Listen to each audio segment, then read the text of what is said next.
Hello my cuties, how are you? It's Alina. If you like this story, please subscribe me. Today I want to tell a very interesting story. Can you guess? Yes, excellent, Cinderella. Have you ever heard of her? If you haven't heard, I will tell you. Are you ready? Let's go!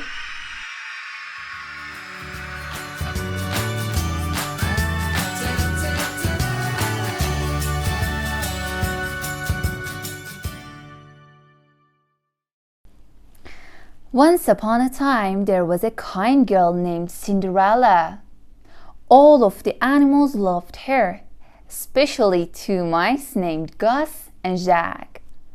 They'd do anything for the girl they called Cinderella. Cinderella lived with her stepmother and her two stepsisters, Anastasia and Drizella.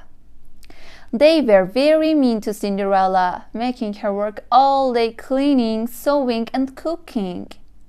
She tried her best to make them happy. Cinderella's stepmother, Lady Tremaine, was cold, cruel, and jealous of Cinderella's charm and beauty. She enjoyed giving Cinderella extra chores to do, such as bathing her cat, Lucifer. One day, a messenger arrived with a special invitation. There was going to be a royal ball at the palace. The king wanted his son to find a bride. Every young woman in the kingdom was invited, including Cinderella. Cinderella was very excited about the ball. In the attic, she found a dress that had belonged to her mother. It was a bit old-fashioned, but Cinderella could make it beautiful. Lady Tremaine didn't want Cinderella to go to the ball.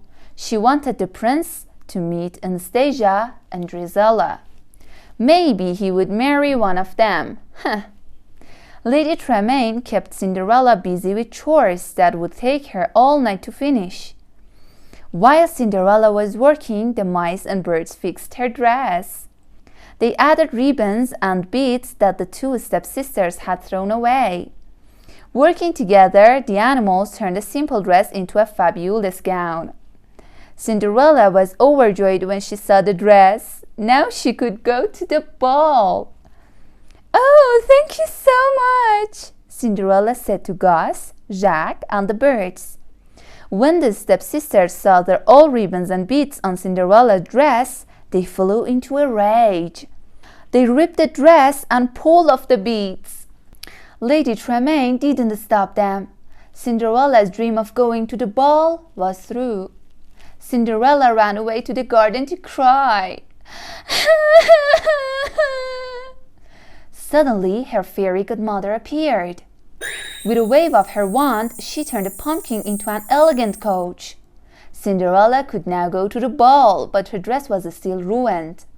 "Bibbidi-bobbidi-boo!" said the fairy godmother, waving her wand again. Cinderella was now wearing a beautiful gown and sparkling glass slippers.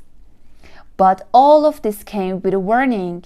When the clock struck midnight, the magic spell would wear off. Guys, please don't forget to subscribe and like me, and be sure to leave us a comment. At the ball, Prince Charming couldn't take his eyes off Cinderella. The orchestra played and the prince began to dance with the wonderful girl whose name he still didn't know. For Cinderella, the night was a dream come true. Before too long, the clock began to strike midnight. "Goodbye," Cinderella said, hurrying away. "Come back," called the prince. "I don't even know your name." As Cinderella fled, one of her glass slippers came off. The prince sent the Grand Duke to find the girl who fit the glass slipper. Lady Tremaine locked Cinderella in the attic, but Cinderella's mouse friends freed her.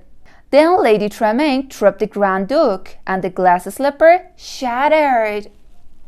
But Cinderella had the other in her pocket, and it fit.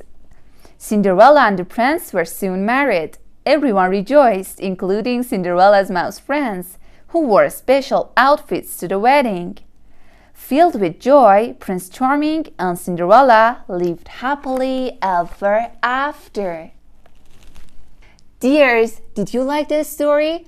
If you like, wait for me and I will come to you again with the beautiful stories. Take care. Kiss you. Goodbye.